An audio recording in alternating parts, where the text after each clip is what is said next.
Dear colleagues, dear journalists, Ukrainian crisis media center continues its work, and the topic of our current briefing is Ukrainians who served in the French army during World War II, Ukrainian prisoners of war in France, and our interlocutor now is Annick Bilobran-Karmazyn, president of the association Advule.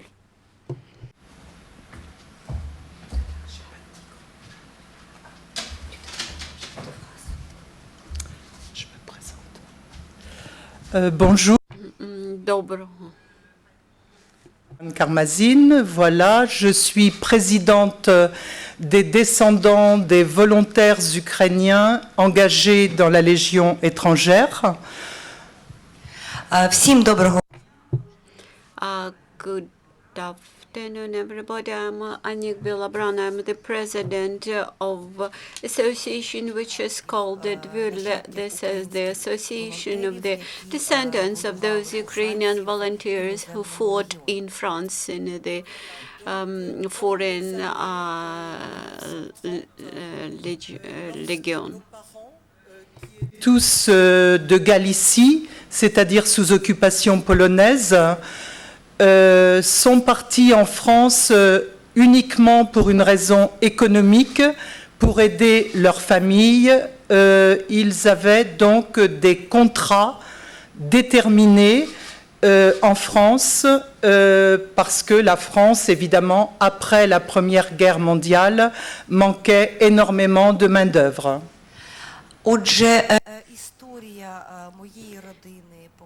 The story of my family comes from 1930s when my ancestors who came from Western Galicia, who at that time was under the domination of Poland. All they moved to France like labor migrants. They had contracts because at that time there was a lack of labor force after the First World War in France.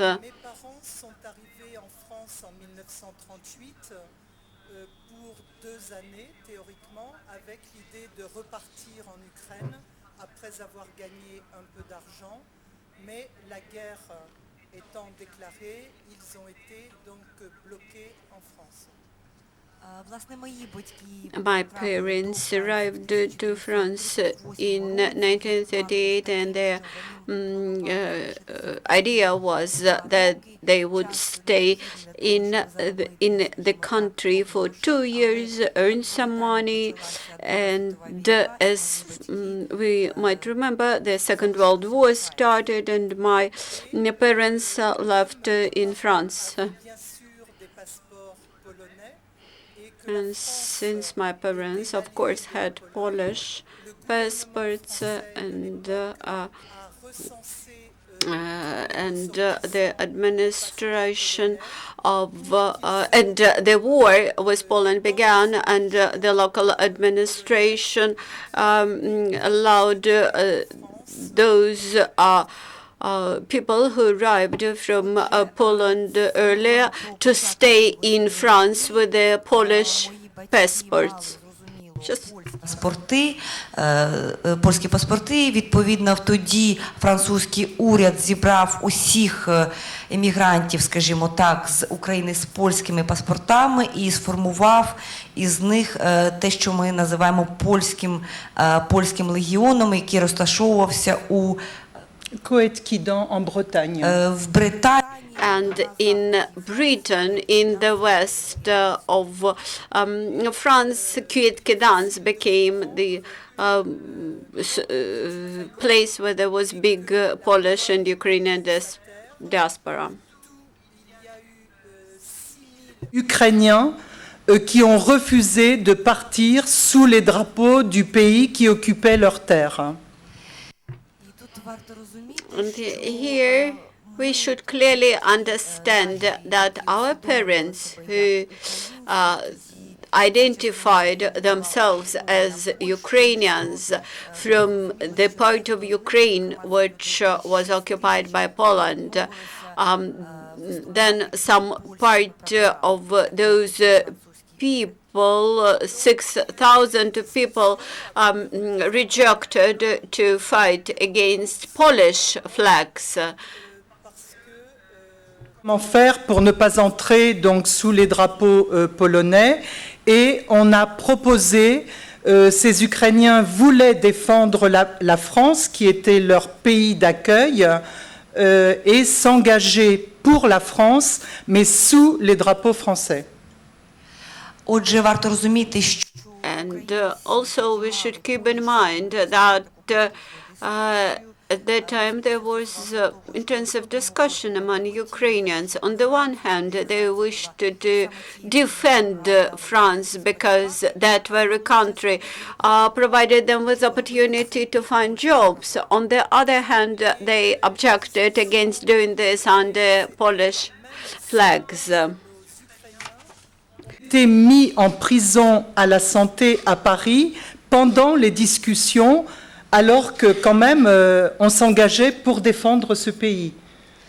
і варто розуміти, And that discussion was rather hot. Some Ukrainians were brought to Santerre jail in Paris because they rejected to defend France under Polish flags because they wanted to defend France, but they simply didn't wish to this under Polish flags, and but in result they rejected to obey with the orders, with the French decrees.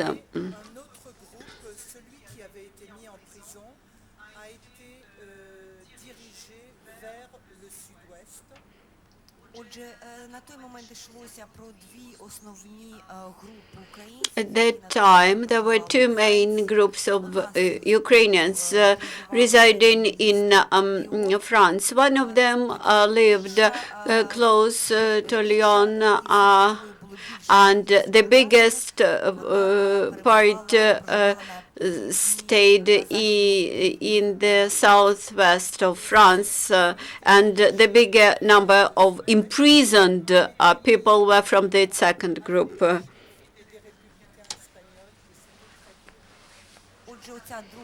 That second group, which I mentioned, from south west, who were imprisoned in the camp together with Jews and the Spains, and this was rather difficult situation.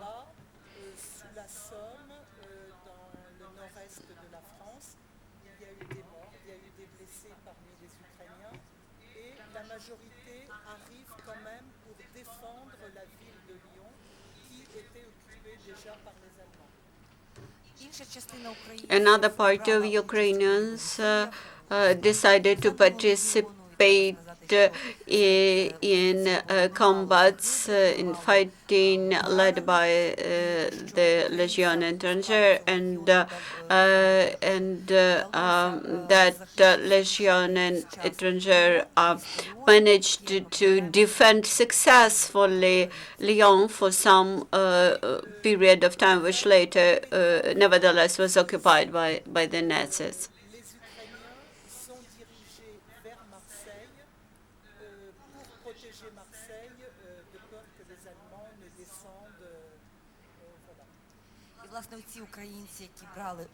And those Ukrainians who participated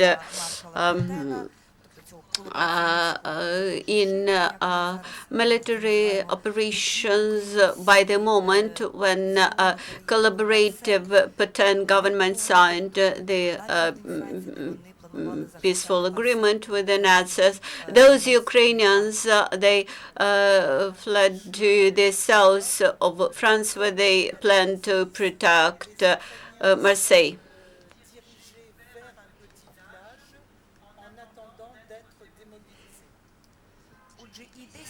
and on the way between Lyon and Marseille, not far from Grenoble, the Ukrainians stopped there waiting for demobilization when the ceasefire was signed. Actually, this was the capitulation of France. Et sur un endroit, ils étaient un bataillon de 900, il y avait 900 Ukrainiens. Et de l'autre côté de ce rocher qui est grand comme cela, ils ont gravé la carte de l'Ukraine. And in the forest near Grenoble, they found a huge stone that Ukrainian soldiers they engraved a big trident, had written figure 300, and on the reverse back of that stone they engraved the map of Ukraine.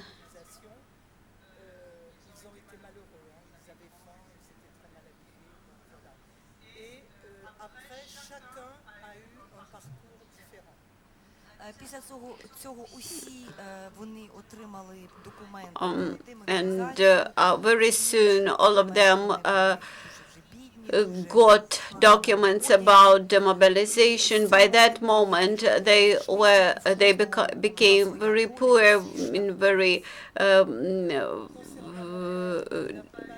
damaged clothes, and from that moment they followed their own fate in France. As for my father, after the Second World War, he went to the north of France, where we had a farm.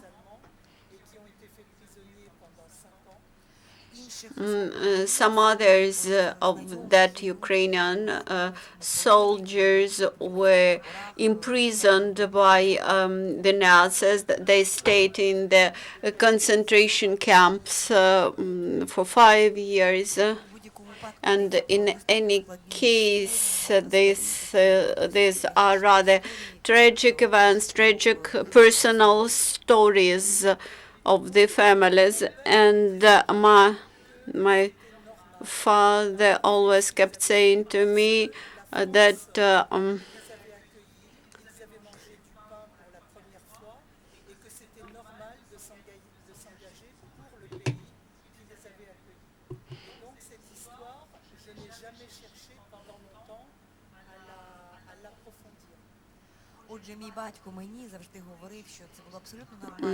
my father always said me that it was absolutely right thing to defend France as a country which accepted Ukrainians at that time, which allowed Ukrainians to maintain their families.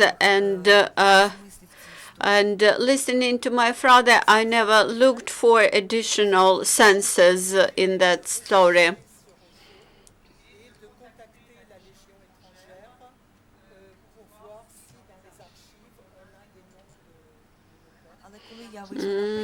And when I became a retired person, I realized that I had more time. I started to look for that famous stone with a trident with the map of Ukraine, and I decided to find out the names of those Ukrainians who participated in the combats, and I established the contacts with the Légion étrangère and the archives.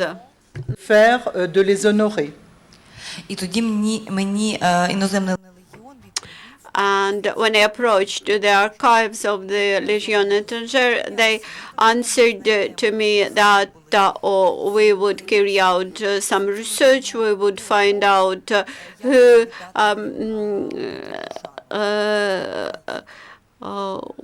we will find out who were those people to commemorate them as defenders of France.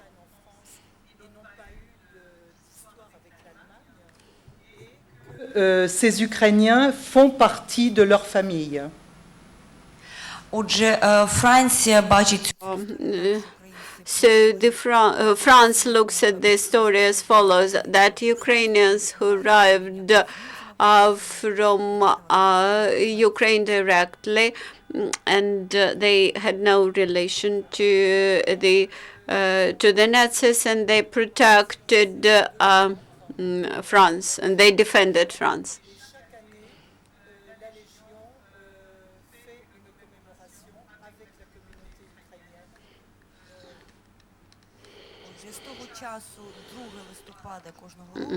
From that time, November 2nd, each year, this is the commemoration day when we celebrate the anniversary of the Légion étrangère and those Ukrainians who defended France.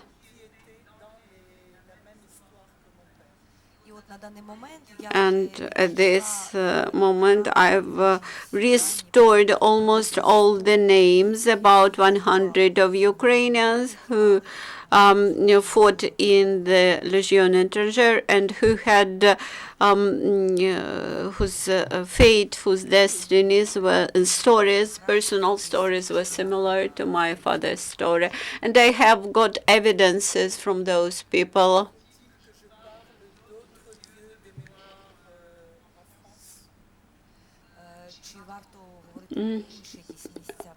Whether I should speak about another commemorative places in France.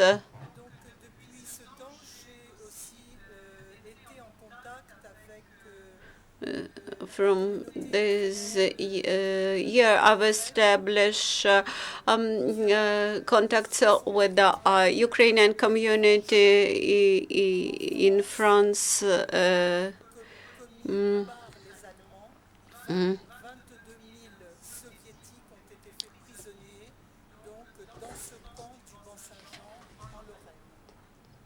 Інший проект, яким займалися останні роки, це проект табору ув'язнених. This was the project about the camp of prisoners of war, where Soviet soldiers were imprisoned. There were 22,000 of such people in the location Vyasamjam. This is an important commemorative place.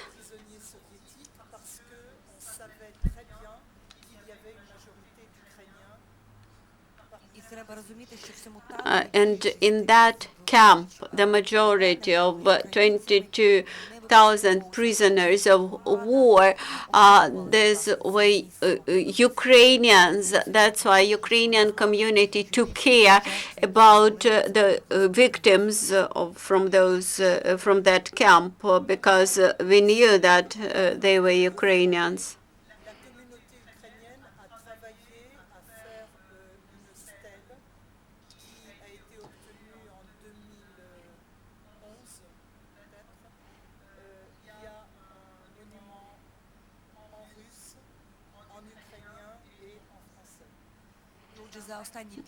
During the last 15 years, Ukrainian community managed to put a pillar on that place where there is almost 1,000 names in Ukrainian, Russian, and French.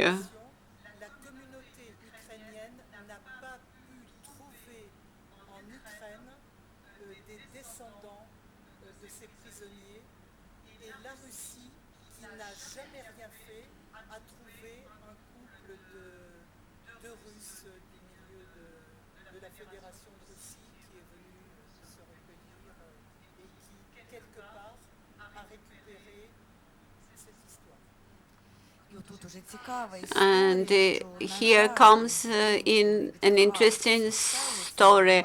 Unfortunately, on that very day when we were inaugurating this commemorating pillar, Ukraine failed to find direct descendants of those people who were buried there, while the Russian Federation found a married couple who were descendants, one of those people who were buried there. And that Russian couple arrived to the inauguration moment of that pillar, although we know that the Russians did nothing did no contribution to support that commemorative place.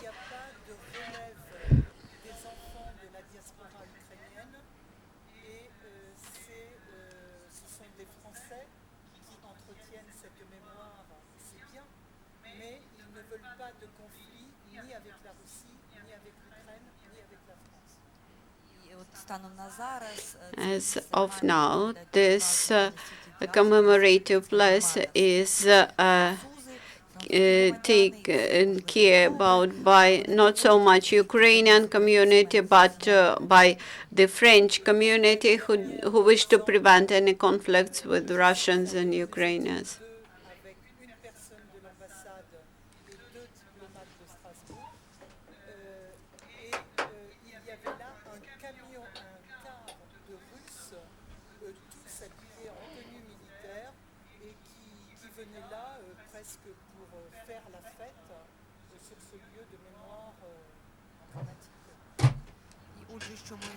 And now we observe that the Russian Federation had stolen the memory about the events during the Second World War. Last year, I attended that commemoration place with representative from the embassy to diplomats, and I observed the Russian military in uniform, military uniform, and they were like celebrating the Victory Day on that very place.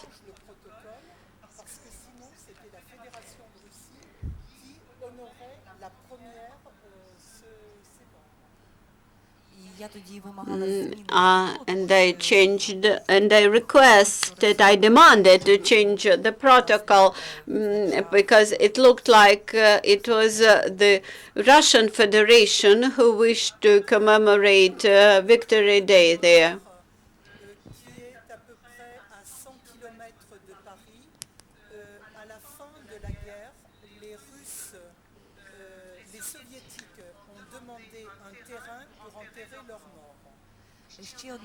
And one more important commemorative place is in 100 kilometers from Paris. After the Second World War, the Soviet authorities requested for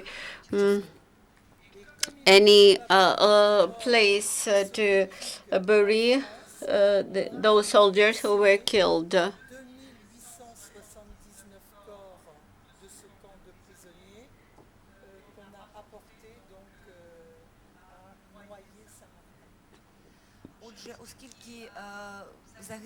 And since there were not so many Soviet soldiers who were killed in France, then it was decided to exhume the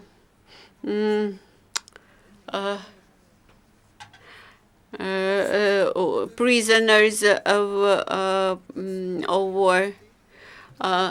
In 2,878 bodies from one Saint-Jean and transported and bury them again on the cemetery in 100 kilometers from Paris.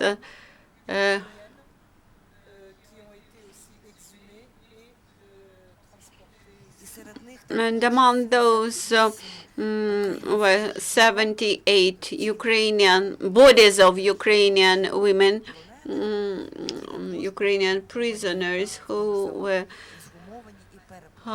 buried in this new cemetery. And each year on Victory Day in the Russian Federation, they come with their banners jointly with Uzbekistan, and they bring together Russian flags, French flags, and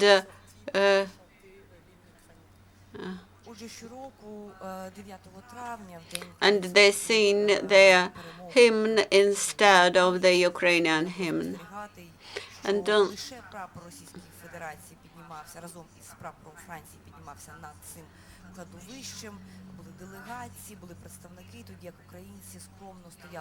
the Ukrainians stood aside, waiting for the moment when the Russians will leave that cemetery to sing Ukrainian hymn.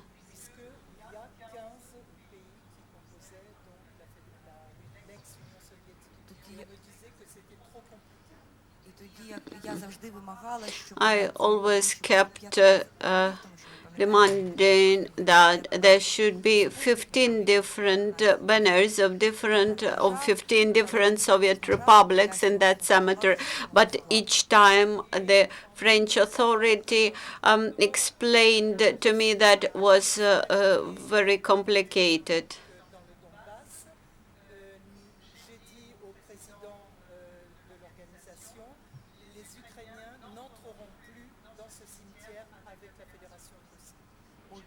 And when in 2014, when the situation had changed, when Russia annexed Crimea and started the military actions in Donbass, and I said to the president of the association, which takes care about the cemetery, that Ukrainians would never enter that cemetery jointly with the Russian Federation.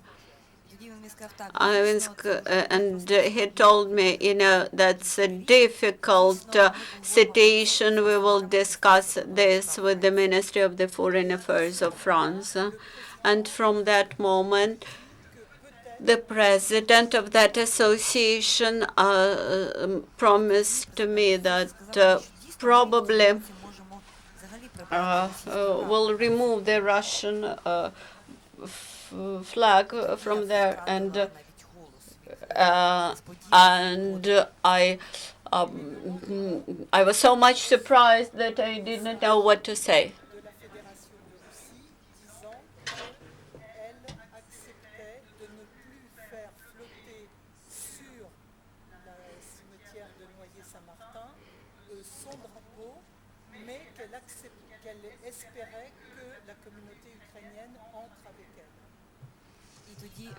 And then I received from the Russian embassy a letter where they said that they were not objecting against absence of the Russian banner at the cemetery, and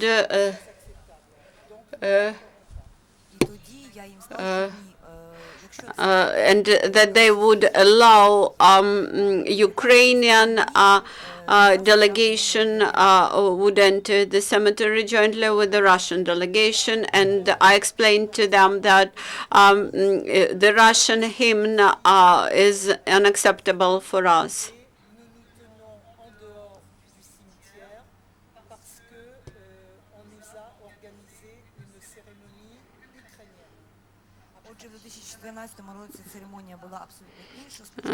That is, in 2014, the ceremony was quite different. First, the Russian delegation entered the cemetery. There was Russian ceremony. Then they quit. Then they left the cemetery, and we started our own ceremony.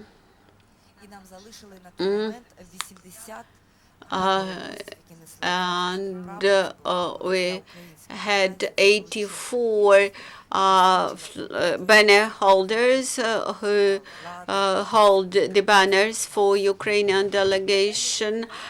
This was a demonstration of big support from French authorities.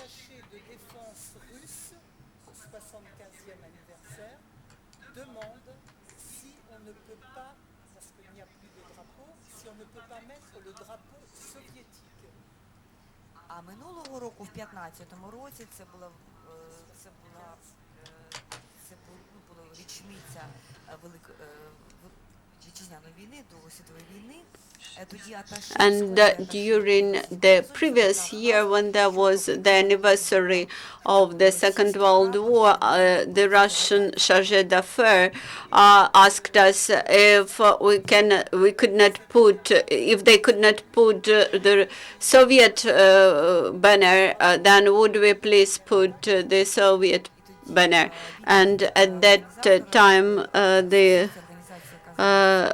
organizers said we cannot put the banner of a country which was non-existent which had been not existent for more than 15 years.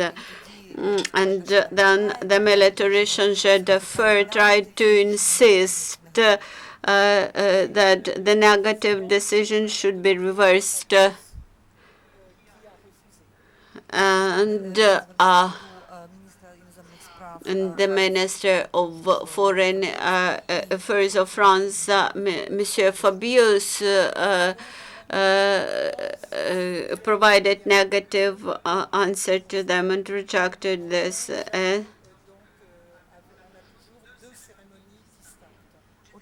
And now always there are two banners at the cemetery.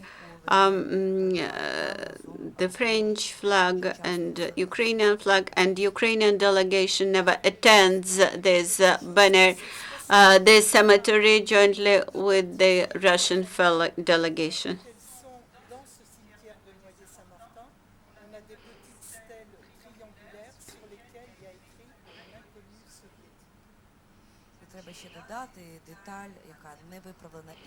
And the detail which is not corrected till now, that 87 women who are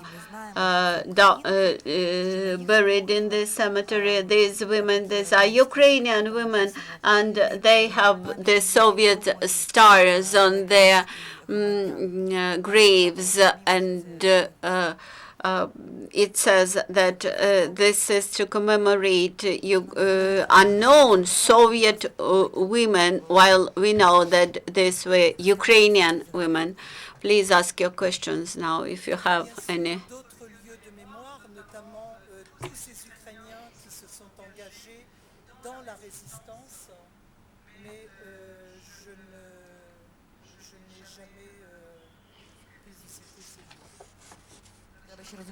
And I would like to remind you that all the Ukrainians very actively participated in the resistance, in the French resistance, and there are the places to commemorate this, but I had no possibility to visit them. Beaucoup de revendications pour que les différentes populations qui sont passées par la France à cause de la guerre ou d'autres conflits soient reconnues, honorées, tout ce qu'on veut. Aujourd'hui, les descendants des Ukrainiens, aucun ne demande une reconnaissance particulière, aucun ne demande, je ne sais pas, même symbolique de la part des autorités. Une reconnaissance... pardon. First, I will translate the question from Radio France. We know that there are different places of memory in France, and to commemorate different nations, different representatives of different nations, and were there some requests from Ukrainian power to organize some places of commemoration for Ukrainians? Officiel. So you are speaking about formal requests. Il est évident qu'il y a toujours des gens qui ont demandé des cartes d'anciens combattants. Certains les ont obtenues, d'autres plus difficilement. Et on a toujours, comme dans toute collectivité, ceux qui ont besoin d'avoir une reconnaissance par une médaille et d'autres qui pensent simplement avoir fait leur devoir. The answer of Annick is like that. There were some demands from people who took part in military actions.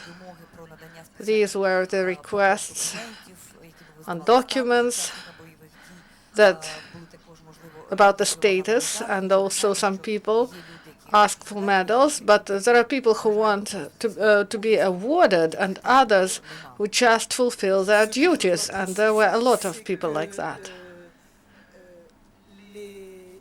Les Ukrainiens qui se sont engagés dans la Légion étrangère,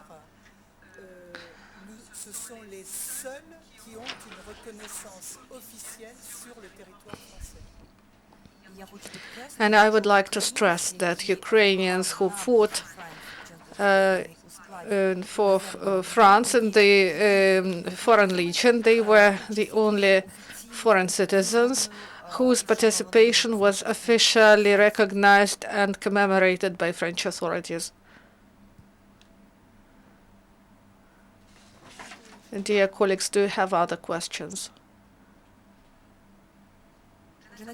So we end our press briefing. Thank you very much, Annick, and the next briefing is in 20 minutes. I thank you for this meeting, and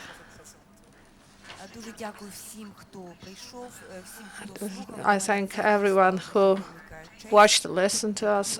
For me, it was a great honor to be here, for me and for those people whom I represent.